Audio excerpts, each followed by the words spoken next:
escaped from the line of scrimmage because that's supposed to be a surprise to everyone, and that's how they get free. People forget their assignments on defense. That didn't happen.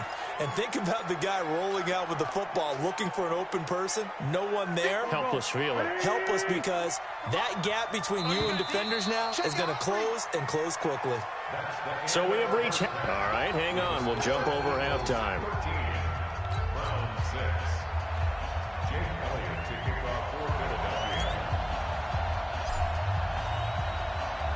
Both teams appear ready for the fight ahead, and we resume action here in quarter number 3. This fielded a few yards into the end zone. And he'll wind up about 4 yards shy of where he would have been if he had taken a knee, as they'll start at the 21-yard line. The Cleveland offense ready to go. They're close game, but they're going to need to do a little bit better probably here in half 2, no? I would agree with that totally. I would guess it in the locker room. They talked about cleaning up some of the errors, but overall, I think they wanted to be positive with them. Guys, we're right there. Just not playing as well as we need to. Let's pick it up, and we still have a chance to win this game. Yeah, they do. We'll see if they can pick it up. They stay on the ground. This time it's Johnson. He finds an opening past the 40. And cuts out right sideline. And he'll take it into the end zone for a Browns touchdown. Duke Johnson, 73 yards, as they are an extra point away now from tying this football game. And those are the highlights.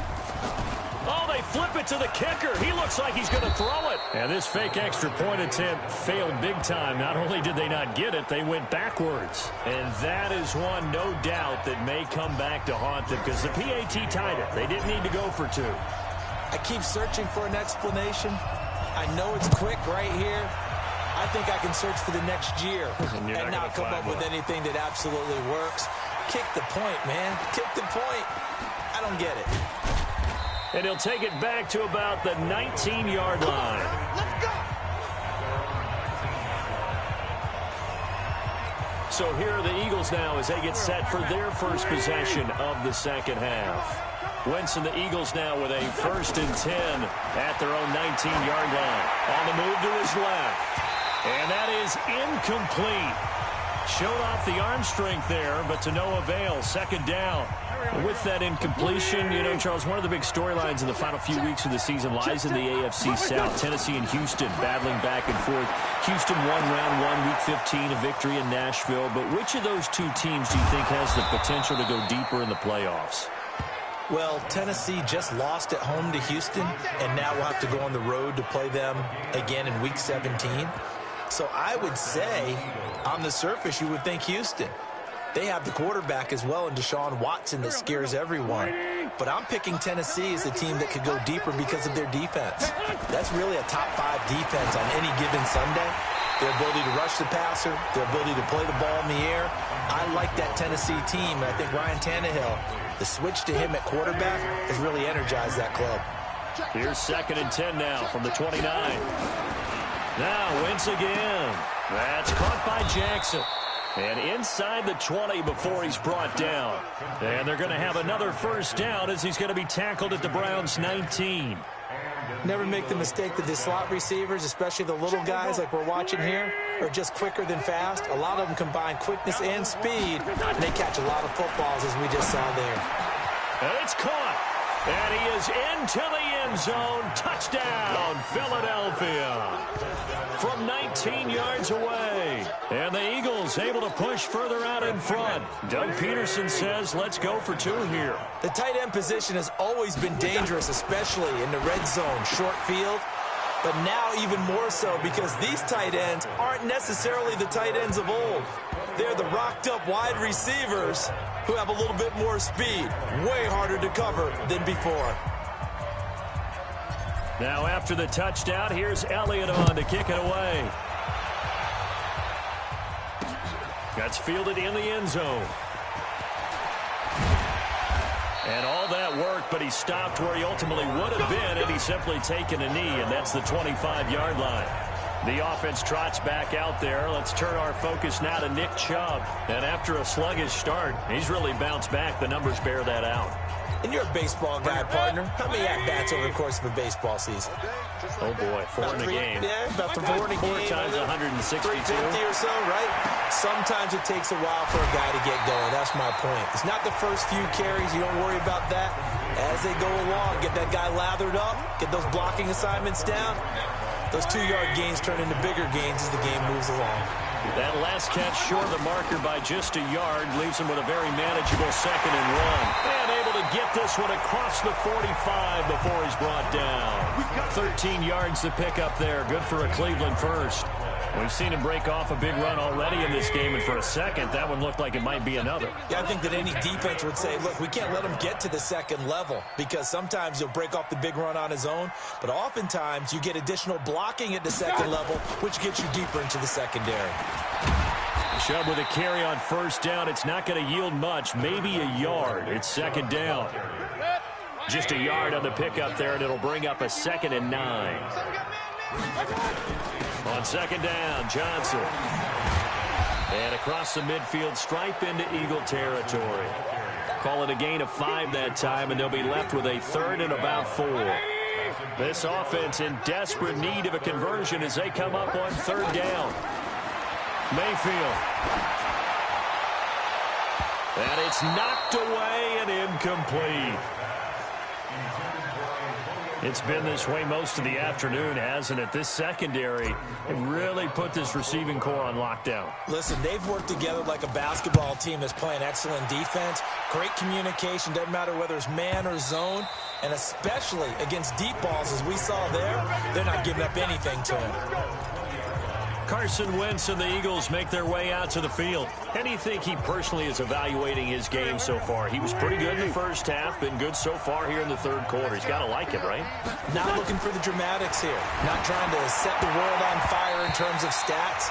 It's almost like you're driving. Hands at 10 and 2, alert for anything out there, watching for trouble on the road, and making sure you get the team home. The bus driver. See if he can drive the bus here again on this drive. After the incompletion, here's 2nd and 10 from the 20.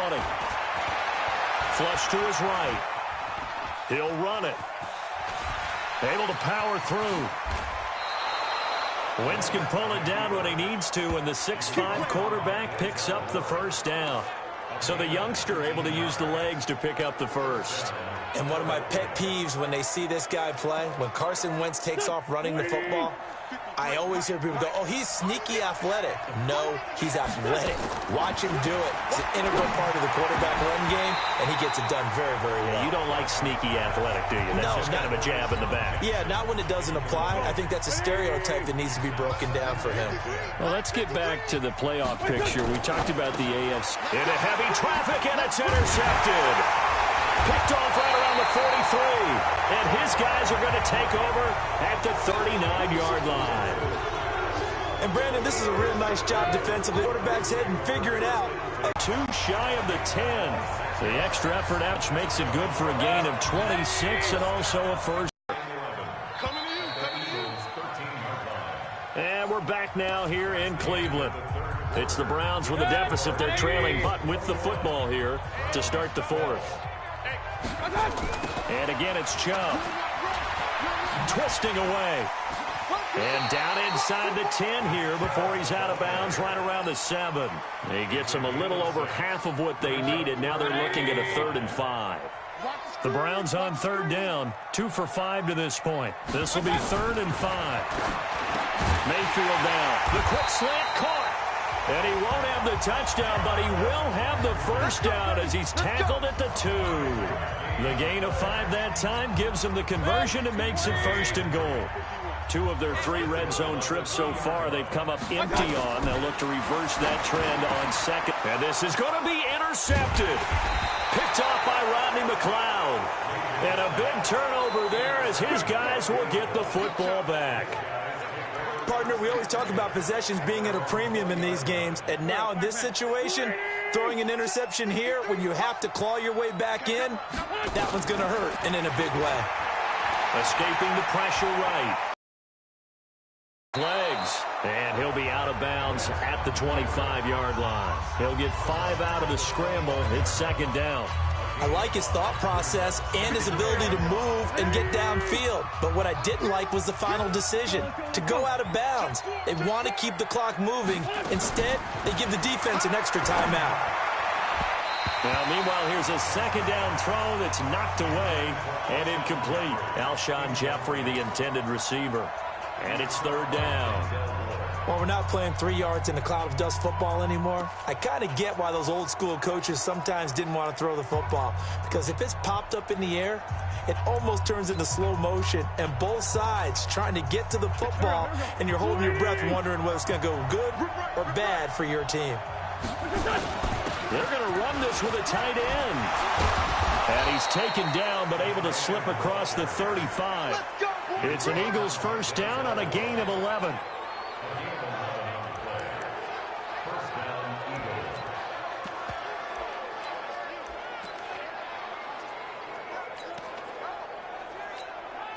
So from the 36 now, first and 10. It's been a long day for you. Now Wentz. Flushed out right, and he can't get rid of it. He's taken down. On the corner blitz that time, the sack goes to Denzel Ward. Gotta imagine the pass rush will be equally intense here on second down following the sack. It's 2nd and 18.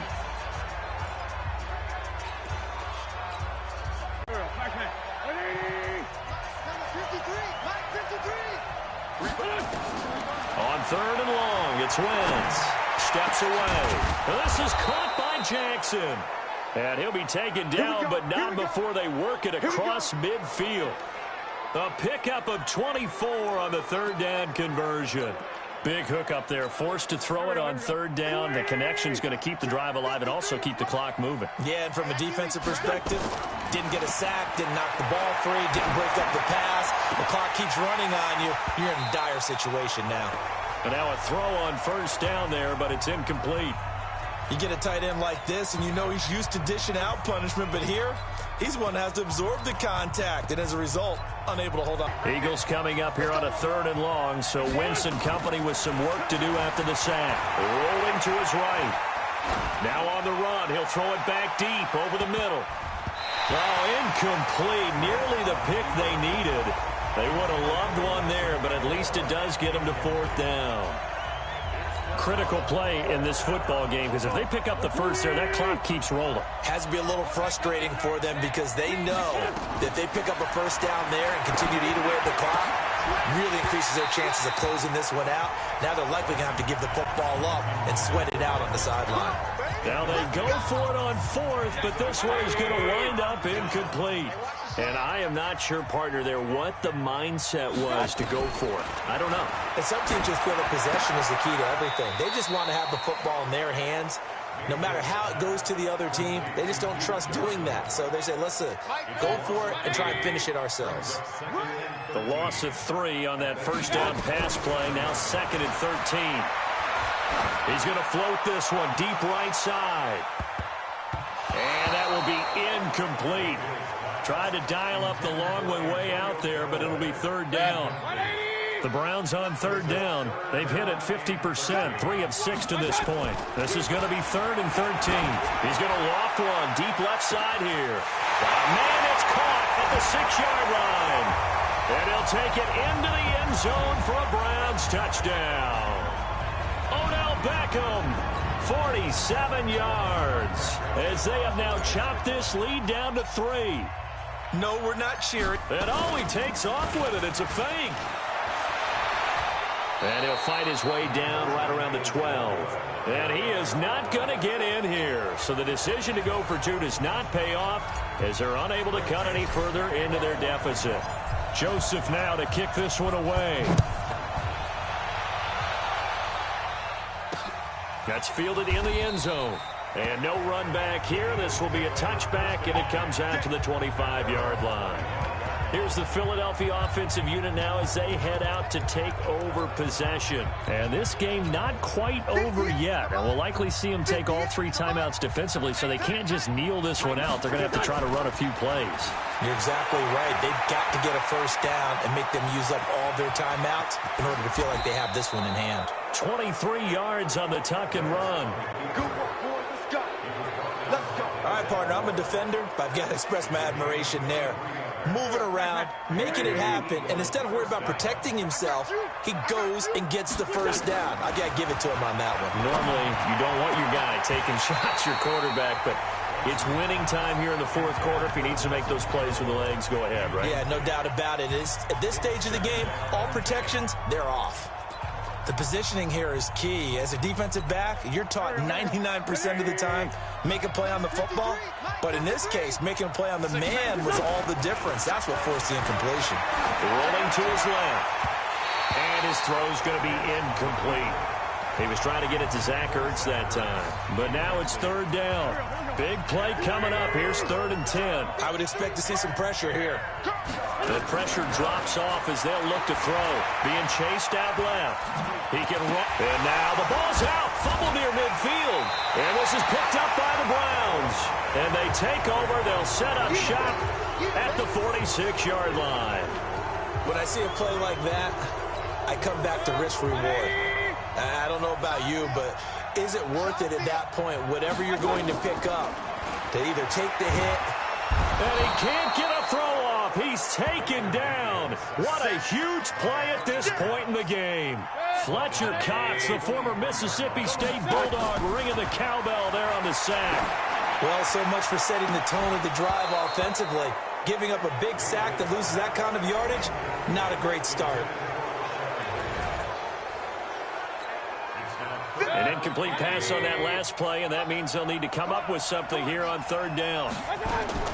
Here's Mayfield. It's caught. Becker. And he is brought down, but not before reaching the 30. A very solid gain of 27. I'm a little surprised right here. They've got 3 timeouts left. The clock's running down, and they aren't using them. Those timeouts do you no good at home. Use them now. And it's intercepted at the goal line. Picked off by Rodney McLeod. And he will bring it out past the 20-yard line.